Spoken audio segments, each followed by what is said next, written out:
ଭାଇ ଭଉଣୀମାନେ ଅଜା ଆଈମାନେ ଶାଶୁ ଶ୍ୱଶୁର ନଣନ୍ଦେଇ ନଣନ୍ଦେଇମାନେ ବାପା ମା ମାନେ ମୁଁ ହେଉଛି ଆମ ଓଡ଼ିଶାର ଗଞ୍ଜାମ ଜିଲ୍ଲାର ପାୱାରଫୁଲ ହନୁମାନ ନେତା। ହନୁମାନ ନେତା ଅର୍ଥ ଆପଣଙ୍କର ବୁଝିପାରୁଛନ୍ତି? ଯେତେବେଳେ ବାତ୍ୟା ପବନ ଆସେ ଘର ପଡ଼େ ବର୍ଷା ହେଲେ ଲୋକ ହଇରାଣ ହୁଏ ସେତେବେଳେ ଲୋକଙ୍କ ପାଖରେ ମୁଁ ଛିଡ଼ା ହୁଏ। ସେଥିପାଇଁ ଲୋକ ମୋତେ ଏତେ ଭଲ ପାଆନ୍ତି ତା ଦାଣ୍ଡରେ ବୋଇଲେ କିଏ ଗୋବର ପାଣି ନ ପକାଇ ନାହିଁ କାହିଁକିନା ସେଟା ଲୋକଙ୍କୁ ମୋ ପାଇଁ ଭଲ ପାଇବା। ତେଣୁକରି ଲୋକଙ୍କ ଦୁଃଖ ଦେଖି ମୁଁ ବହୁତ ହଇରାଣ ହେଉଛି, ବହୁତ ମାନେ ତକଲିଫ ହେଉଛି। ଇଲେକ୍ସନ ଲଢ଼ିବି ଲୋକଙ୍କ ସୁବିଧା ପାଇଁ କାହିଁକିନା ସରକାର ମାନେ କିଛି କରୁନାହାନ୍ତି ନିଜ ପକେଟ ବି ମୋର ପକେଟ ନାହିଁ ପକେଟ ଦେଉଛି କି ଆଉ ତମେ ଯୋଉ ଖଣ୍ଡେ ପଟ ଭୟ ମିଳିବ ସେ ଖଣ୍ଡେ ଭୋଟ ଗୋଟେ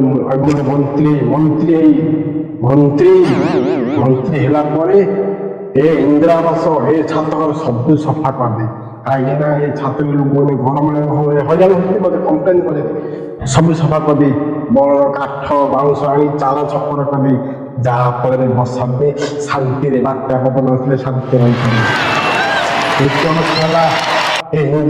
ପ୍ରଧାନମନ୍ତ୍ରୀ ସଡ଼କ ଯୋଜନା ଗାଁ ଗାଁକୁ ଲଗେଇଛି ଲୋକମାନେ ଗୋଡ଼ ହାତ ପଡୁଛି ଭାଙ୍ଗି ଯାଉଛି ଦୁନିଆ କମ୍ପ୍ଲେନ୍ କରୁଛି ସବୁ ଭାଙ୍ଗି ସଫା କରିଦେଇ ବନ୍ଧର କଳା ପଙ୍କ ଆଣି କିଛି କରିଦେଇ ଯାହାଫଳରେ ଲୋକମାନେ ଶାନ୍ତିରେ କାଦ ମାଟି ବର୍ଷା ଦିନ ଯାଇପାରିବେ।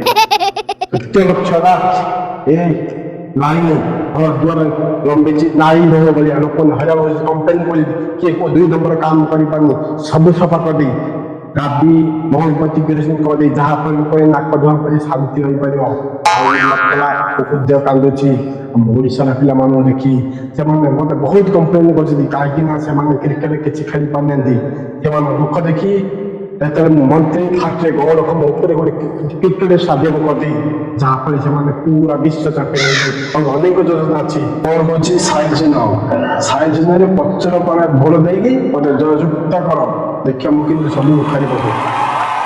ଜୟ ଜଗନ୍ନାଥ।